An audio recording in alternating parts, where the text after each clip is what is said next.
Irmãos, vamos lá aqui continuidade à aula que deu início ontem, que tem o nome como Desviando-se da Cólera e do Homicídio. Hoje estaremos estudando ainda o tópico 1, o 1.3, falando antinomianismo hoje. Essa lição é bem grande, bem complexa, então eu quero dividi-la e falar atentamente para vocês, para que todos vocês venham entender. Então, talvez ela vá até sexta-feira, essa lição. Então, antes da lição, vamos orar. Paizinho querido, Pai amado, em nome do nosso Senhor Jesus Cristo, queremos te apresentar mais essa aula. Quero lhe pedir, meu Pai, que o Senhor abra o ouvido de cada um que vai estar ouvindo e vendo essa live. Que o Senhor venha falar aos nossos corações, não somente dos alunos, mas também o meu Pai. Que toda vez que eu leio e aplico essa aula, eu também aprendo cada vez mais de Ti. Quando eu leio, eu aprendo um pouco, e quando eu aplico, eu também aprendo mais. Que o Senhor continue me usando como instrumento da Tua obra e alcance, meu Pai, o coração do seu povo, para que eles se convertam a Ti, em nome de Jesus. Amém e graças a Deus. Amém. Essa segunda parte da lição, do tópico 1 ainda, o tópico 1.3 vai ser o que vamos estudar hoje. E é falando sobre antinomianismo hoje. Infelizmente, a influência de mentalidade pós-moderna tem levado alguns ditos cristãos a confundir obediência aos mandamentos divinos com legalismo e graça, com ausência de normas de conduta. Trata-se de uma torção absurda de significados. Legalismo é, de forma geral, e à luz da Bíblia, a ideia de justificação pelas obras, a fixação imprópria de regras de conduta, como necessidade para a salvação, e a negligência ou ignorância em relação à graça de Deus. Porém, para alguns cristãos pós-modernos, legalismo não é isso. Legalismo, imaginam, é qualquer tipo de exortação concernente à conduta moral. Por isso, para essas pessoas, é proibido proibir. Porém, o Novo Testamento está repleto de passagens que condenam contundentemente uma série de comportamentos, como Mateus 5:28, como Timóteo 2:22, Tito 2:12, Tiago 1:14 e 1 Pedro 2:12. Tais costumam generalizar dizendo que tudo depende da consciência da pessoa. Entretanto, a Bíblia demonstra que nem tudo é questão de consciência. Gálatas 5:19 ao 25. O que está acontecendo hoje em dia? Após a vinda de Jesus, desde aquela época até os dias de hoje, principalmente, algumas pessoas acham que por hoje não ser mais a lei, mas sim a graça, que nós não devemos mais respeitar e nem obedecer as leis que foi dada por Moisés. Pois nós devemos saber que a lei não é de Moisés, mas sim de Deus, passada para o povo através de Moisés. E as pessoas estão achando que não se deve mais obedecer essas leis. E que se minha consciência não me condena, então está tudo certo. Só que não é isso. Eu costumo dizer, se você para em frente a uma garagem por 5 minutos e porque sua consciência não te condena, porque 5 minutos não vai fazer mal a ninguém, não pode fazer mal à tua vida, mas às vezes pode fazer mal à vida de quem mora dentro daquela casa onde você parou em frente. Sim, eu costumo falar sempre, algumas pessoas podem dizer, poxa, pastor Roberto, sempre está falando de parar a garagem, o que isso tem a ver com as leis de Deus?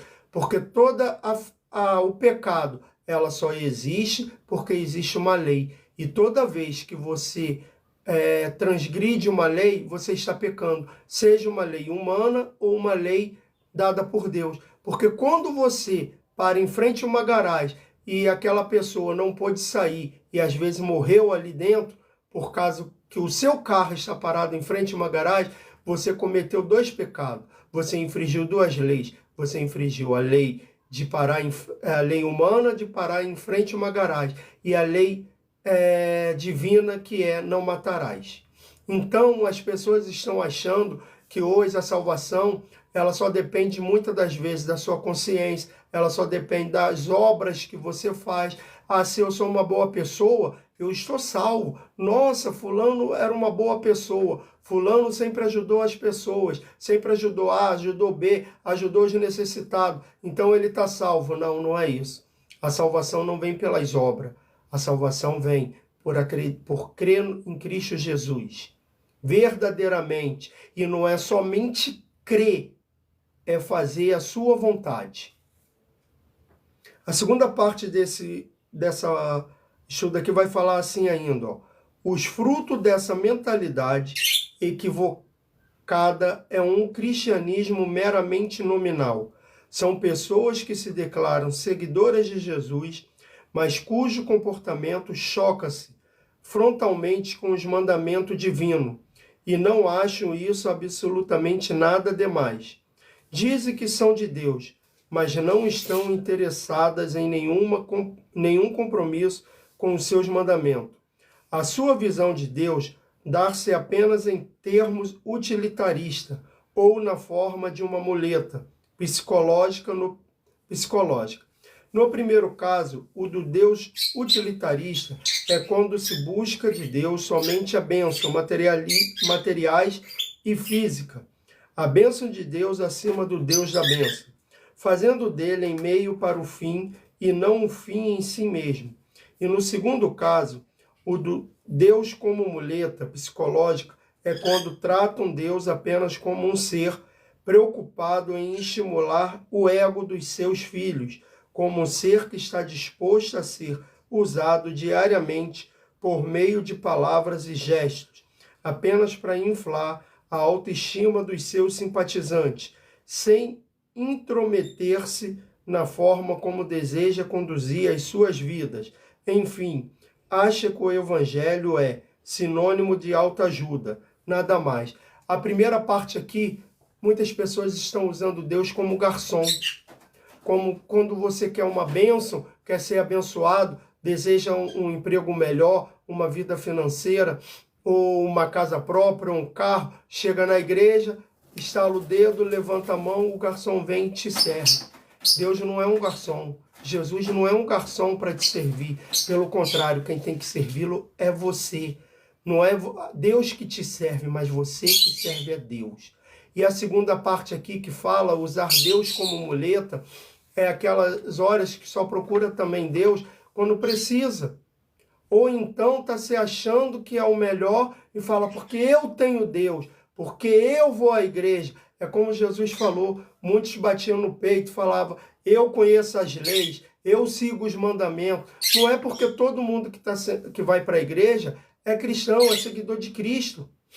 Hoje estamos vivendo numa época que existe muito simpatizante da fé de Cristo, achando que porque entra na igreja, senta na igreja, ou até mesmo em casa, ouve pregações, ouve louvor, é cristão.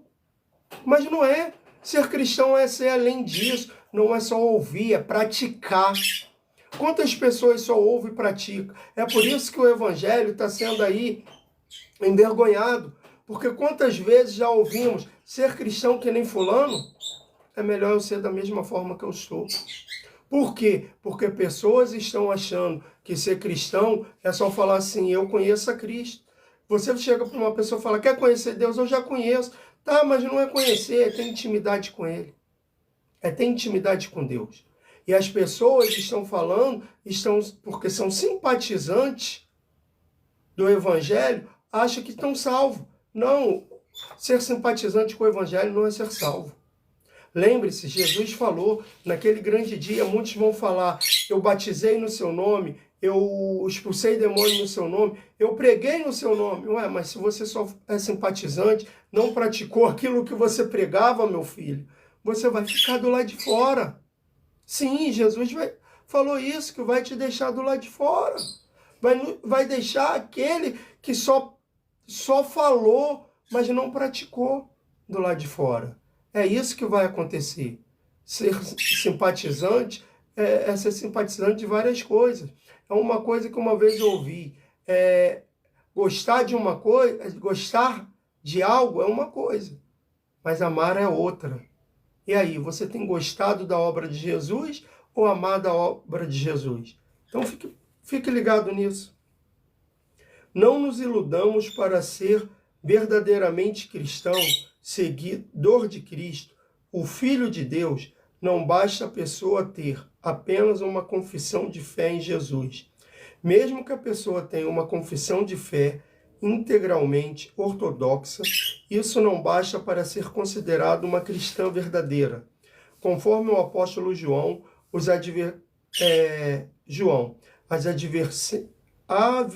evidências da verdadeira fé cristã são crer em Jesus como Filho de Deus, isto é, na deidade de Jesus, e crer nele como Cristo, o Messias prometido, em 1 João 5, de 1 a 5 e 12, 20. Pois aquele que não aceita Jesus como Filho de Deus não tem a vida. 1 João 5,12. Vivendo segundo os mandamentos divinos. 1 João 2, 3, 6.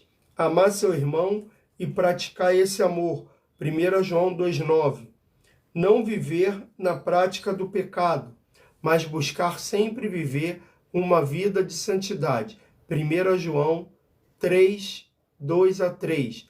E não amar o mundo nem o seu estilo de vida.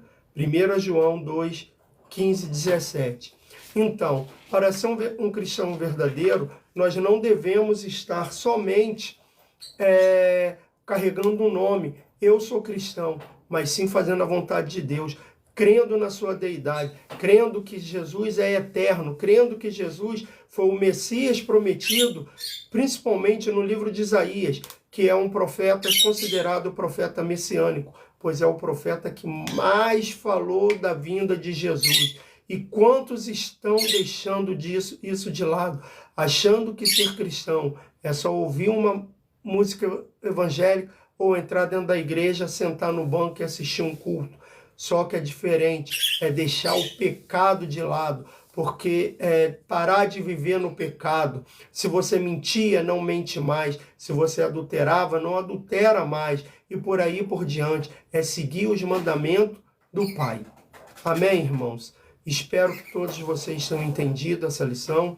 Amanhã eu estarei aqui dando continuidade com o ponto 4 e o 5 dessa lição e por aí em diante. Que o Senhor Jesus venha abençoar a vida de cada um. Oremos. Pai, obrigado por tudo, que o Senhor continue falando com cada um de nós, toca em nossos corações, fala com cada um, nos dê a sua bênção e que hoje teremos um ótimo dia debaixo de suas mãos fortes e poderosas. Obrigado por tudo, em nome de Jesus. Amém e graças a Deus. Amém e até a próxima live, que o Senhor Jesus continue abençoando a sua vida e lhe dando força para continuar